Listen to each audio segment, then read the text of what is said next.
So, first మనకి ingredient ఏదైతే కావాలో అది బీరకాయ. బీరకాయనైతే ఇలా సన్నంగా తురుముకొనైతే కట్ చేసుకొని ఉంచుకుందాం. అండ్ నెక్స్ట్ ఏమేమి ఇంగ్రీడియెంట్స్ కావాలో చూపిస్తా మీకు. సో, దాంతో పాటు మనకి నానబెట్టుకున్న శనగపప్పు, ఒక చిన్న కొబ్బరికాయ ముక్క, అండ్ 3 టమాటోస్, అండ్ ఒక 7-8 గ్రీన్ చిల్లీస్. ఇవైతే మనకి ఇంగ్రీడియెంట్స్ కావాలి. అండ్ హోమ్ యూజ్డ్ మసాలాస్ ఏవైతే ఉంటాయో, ఆ మసాలాస్ అయితే యూజ్ చేసుకుంటాం.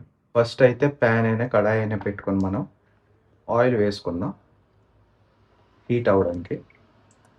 సో, ఆయిల్ హీట్ అయిన తర్వాత అయితే మనం దీంట్లో జీలకర్ర వేసుకుందాం కొంచెం. సో, చెప్పినట్టుగా ఆయిల్ అయితే హీట్ అయిపోయింది కదా! ఇప్పుడు జీలకర్ర వేసుకుందాం. దెన్ మనకి గ్రీన్ చిల్లీస్ ఏవైతే ఉందో అవి వేసుకుందాం.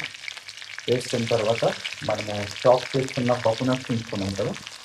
ఆ కోకోనట్ ముక్కలను అయితే వేసుకుందాం ఇప్పుడు.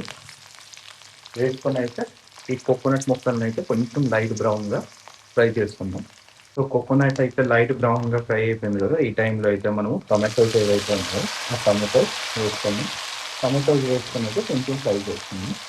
సో, చూసారా నార్మల్‌గా అయితే కొంచెం ఫ్రై అయిపోయింది కదా! ఇప్పుడు సాఫ్ట్ చేయడానికి అయితే సాల్ట్ వేసుకుందాం కొంచెం. సాల్ట్ అండ్ పసుపు కూడా యాడ్ చేసుకుందాం దీంట్లో ఇప్పుడు. టైంలో కొంచెం ధనియా పౌడర్ అండ్ కొంచెం జీలకర్ర పౌడర్ యాడ్ చేసుకుందాం. అండ్ ఒక half spoon red chilli powder and కొంచెం black pepper for spiciness and garam masala. ఇవన్నీ వేసుకొని అయితే ఒక సెకండ్ ఫ్రై చేసుకుందాం. అండ్ మసాలా అయితే ఫ్రై అయిపోయింది కదా! ఈ టైంలో అయితే మనం ఈ కట్ చేసుకున్న బీరకాయలు ఏవైతే ఉన్నాయో ఆ బీరకాయని అయితే వేసేద్దాం దీంట్లో. సో, ఇప్పుడు ఏంటంటే మసాలా కూడా ఇదవ్వదు, మాడిపోవు.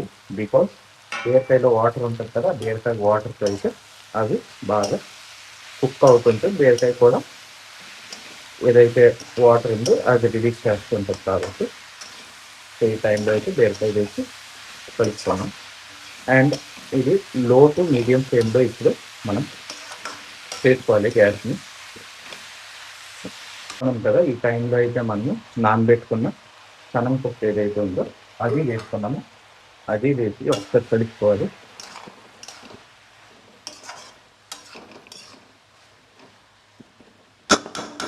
కలుపుకున్నాం కదా! ఇప్పుడు మనకి తగినంత ఒక్కసారి మీకు ఫస్ట్‌లో కొంచెం వేసాం కాబట్టి సాల్టు. ఇప్పుడు మనకి ఎంత కావాలి అంత సాల్ట్ అయితే వేసుకోవాలి. వేసుకున్న తర్వాత దీన్ని ఒకసారి బాగా మిక్స్ చేసుకొని అయితే మనం కవర్ చేసుకుందాం. కవర్ చేసుకొని లో ఫ్లేమ్‌లో అయితే కుక్ అవ్వనిద్దాం. సో, ఈ వాటర్ కూడా రిలీజ్ అవుతుంది. అండ్ మనకి కర్రీ కూడా రెడీ అయిపోతుంది. సో, ఈ టైంలో జస్ట్ మనం కవర్ పెట్టయితే ఒక 15-20 మినిట్స్ బాగా కుక్ చేసుకుందాం లో మీడియం ఫ్లేమ్‌లో. చూసారా మన రెసిపీ అయితే రెడీ. అస్సలకి వాటర్ వేయకుండా ఆ వాటర్‌లోనే కుక్ చేసుకొని అయితే డ్రై చేసుకున్నాము. మీరు కొంచెం గ్రేవీ టైప్ కూడా చేసుకోవచ్చు. కావాలంటే ముందు ఆపేస్తారు. నాకు గ్రేవీ అవసరం లేదు కాబట్టి నేను అలాగ దగ్గరికి చేసుకున్నా. సో, ఈ రెసిపీ మీకు నచ్చినట్టుగా అయితే ప్లీజ్ లైక్ చేయండి. అండ్ మన ఛానెల్‌ని అయితే సబ్స్క్రైబ్ చేసుకోండి ప్లీజ్.